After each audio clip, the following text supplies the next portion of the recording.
আসসালামু আলাইকুম। সবাইকে আবারও স্বাগত জানাচ্ছি আরেকটি নতুন ভিডিও দেখার জন্য। আজ যে রেসিপিটি শেয়ার করব সেই রেসিপিটি হলো পুঁই শাক দিয়ে চিংড়ি মাছ। এই রান্নাটা করা কিন্তু খুবই সহজ ও খুবই মজার একটি তরকারি। আশা করি আজকের এই রেসিপিটি সবার কাছে ভালো লাগবে। অনেকে হয়তো বলতে পারেন, পুঁই শাক চিংড়ি মাছ কে না রান্না করতে পারে, এটা আবার দেখানোর কি আছে।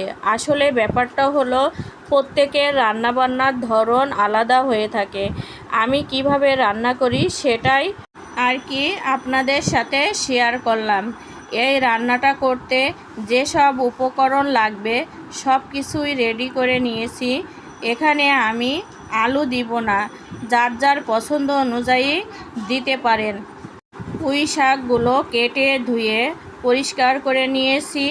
চিংড়ি মাছগুলো ভালোভাবে ধুয়ে নিয়েছি। পেঁয়াজ কাঁচামরিচ কেটে দেব, সেগুলো কেটে নিলাম। গোটা গোটা চিংড়ি দিয়ে রান্না করে নেব। চিংড়ির পরিমাণ আরও বাড়িয়ে দিতে পারেন। কথায় আছে না, যত বেশি গুড় তত বেশি মিষ্টি।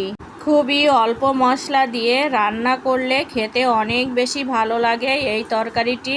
চুলায় কড়াই বসিয়ে দিয়ে প্রথমে তেল দিয়ে আমি চিংড়িগুলো ভেজে নেব। তারপরে তো দেখতে পেলেন আমি কেটে রাখা পেঁয়াজগুলো দিয়ে দিলাম চিংড়ি মাছের উপরে। কাঁচা মরিচগুলো দিয়ে দিয়েছি। চিংড়ি মাছের সাথে তো পেঁয়াজ কাঁচামরিচ দিয়ে ভালো করে নেড়ে চেড়ে নিলাম। এরপরে আমি বেটে রাখা মশলাগুলো দিয়ে দেব। তা কি মশলা দিই সেগুলো দেখে নেন। দিলাম রসুন বাটা আর হচ্ছে জিরা বাটা। তারপরে ভালো করে মশলাটা নেড়ে চেড়ে নেব। এখন দিয়ে দেব অল্প করে একটু ধনিয়ার গুঁড়া। আদা বাটা দিব না, পুঁই শাক রান্না করব তার জন্য আদা বাটা দিব না। ধনিয়া গুঁড়াটা তো দিয়ে দিলাম। এখন আমি ভালো করে আবারও একটু নেড়ে চেড়ে নেব। নাড়াচাড়া করতে করতে যখন মশলা থেকে তেল বেরিয়ে আসবে, এ পর্যায়ে কেটে ধুয়ে রাখা পুঁই শাকগুলো আমি দিয়ে দেব।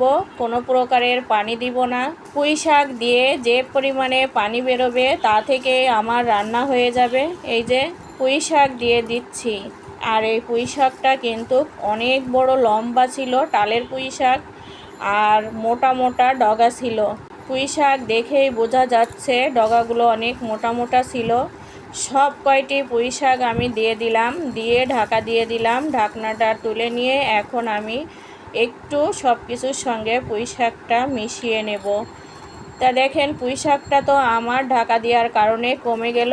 আর পুঁই শাক দিয়ে কি পরিমাণ পানি বের হয়েছে, এই পানিতেই আমার তরকারিটা রান্না করা হয়ে যাবে। আলাদা করে আমার আর কোনো পানি দেওয়া লাগবে না, আর আমি কোনো পানি দিবও না।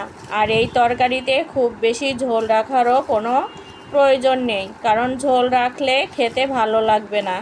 যারা নতুন রান্নাবান্না করেন তাদের জন্য আমার এই রেসিপিটি অনেক কাজে আসবে। তরকারিটা আমার রান্না হয়ে গেল, এখন আমি ঢেলে নিচ্ছি। আমার প্রিয় ভাই ও বোনদের কাছে আমার আরও রিকোয়েস্ট থাকবে, আমার ভিডিও দেখার শুরুতে একটি লাইক দিয়ে শুরু করবেন এবং ফুল ভিডিও ফুল ওয়াচ করে নেবেন। যেসব প্রিয় ভাই ও বোনেরা আমার চ্যানেলটি সাবস্ক্রাইব করেছেন তাদেরকে অসংখ্য ধন্যবাদ। যারা এখনও করেন নাই আমার চ্যানেলটি সাবস্ক্রাইব করে আমার পাশে থেকে যেতে পারে। সবাই ভালো থাকবেন, সুস্থ থাকবেন, আমার পরিবারের জন্য দোয়া করবেন। আল্লাহ হাফেজ।